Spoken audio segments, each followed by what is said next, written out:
Welcome to the deep dive. Today, we're jumping into a really serious situation, actually. There's this cross-border conflict between Thailand and Cambodia that's escalating fast. Yeah, there's even warnings, really, of it possibly moving towards war. So for this deep dive, we're working mainly from a BBC News YouTube transcript. It gives us this sort of raw, on-the-ground perspective. It covers the immediate fighting, the human impact, which is significant, and also the diplomatic side of things.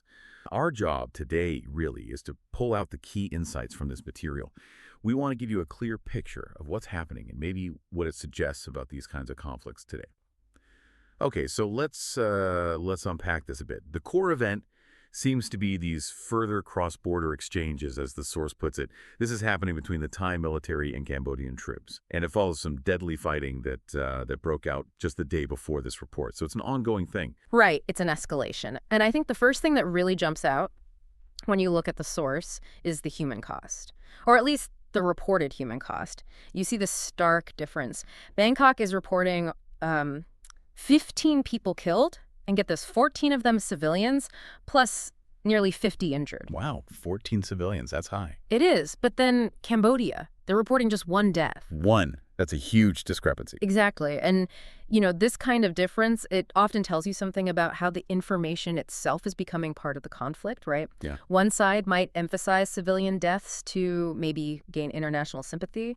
The other might downplay numbers to keep up morale at home. It's an information war alongside the actual fighting. That's a really important point. The narrative is being shaped right from the start. Okay, so beyond the casualty counts, what about the people directly affected, the evacuations? I got that Thai authorities moved pretty quickly on that. They did, yeah. The source gives us a glimpse into one of the evacuation centers. This one's in Surin, right near the border. And what's described is, well, pretty impressive organization, actually. You've got getting on for about 1,000 people in just this one center. 1,000 people. Yeah. And they seem well looked after. Food, medical help is there. They've even set up specific areas for, the elderly and for kids. Okay. And interestingly, even areas for people's pets, which tells you something about the level of detail in the planning. Pets too. Yeah. So the scene itself is described as pretty relaxed on the surface, but the people the reporter spoke to, they were definitely stressed, still shaken up by it all, understandably. Right, you can imagine. Yeah. Relaxed on the surface, but underneath. Yeah. And you mentioned people being shaken. Did the source capture any specific worries, especially maybe from older people who might have seen conflict before? It did, and that really brings home the emotional impact. Some of the older residents there, they remembered earlier shelling, going way back to the 1980s. The 80s, wow. Yeah. But they said this recent fighting was the worst they'd ever experienced. The worst ever. That's saying something. It really is. And their main worry now is, naturally, their homes. What's happened to them? Can they go back? And the Thai army has apparently told them it's just not safe yet. Not for the foreseeable future, was the phrase used. Foreseeable future. That's unsettlingly vague. It is. And remember, this center in Surin, with its 1,000 people, it's just one part of the picture. The Thai authorities estimate that, in total, something like 100,000 people have had to leave their homes. 100,000. Yeah. It just shows the scale of this crisis. Huge displacement, massive uncertainty for all those families. That really does put it in perspective, 100,000 people. Okay, so that's the human side, the displacement. What about the military situation itself? Is the fighting ongoing?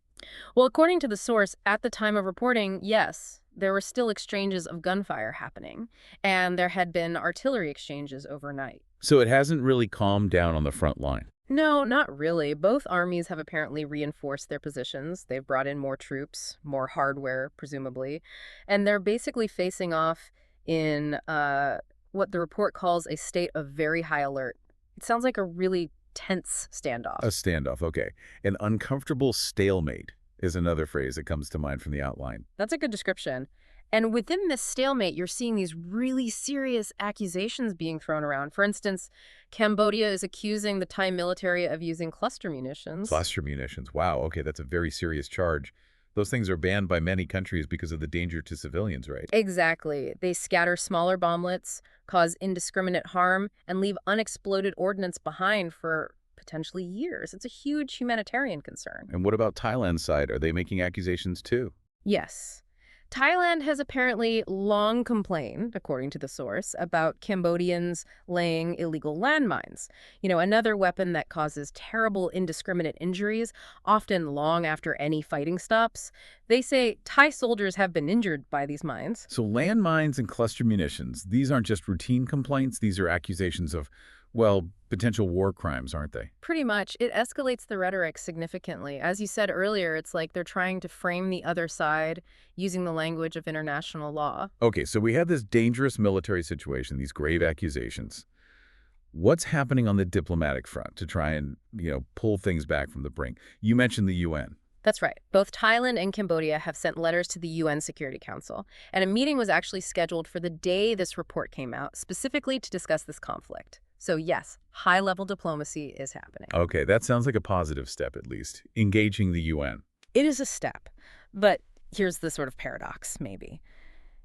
Despite this UN involvement, the language coming from both capitals is still being described as pretty belligerent and pretty indignant. Belligerent and indignant. So even while they're talking at the UN, the public statements are still quite harsh. Very much so. It's not the language of de-escalation, really. It sounds more like digging in, playing to a domestic audience, perhaps. It definitely raises questions about how effective those diplomatic channels can be when the rhetoric remains so heated. Right. So just to kind of summarize where we are for you listening, we've got this unfolding humanitarian crisis, maybe 100,000 people displaced. We've got an active military standoff, very tense with these really serious accusations flying back and forth, cluster bombs, illegal landmines.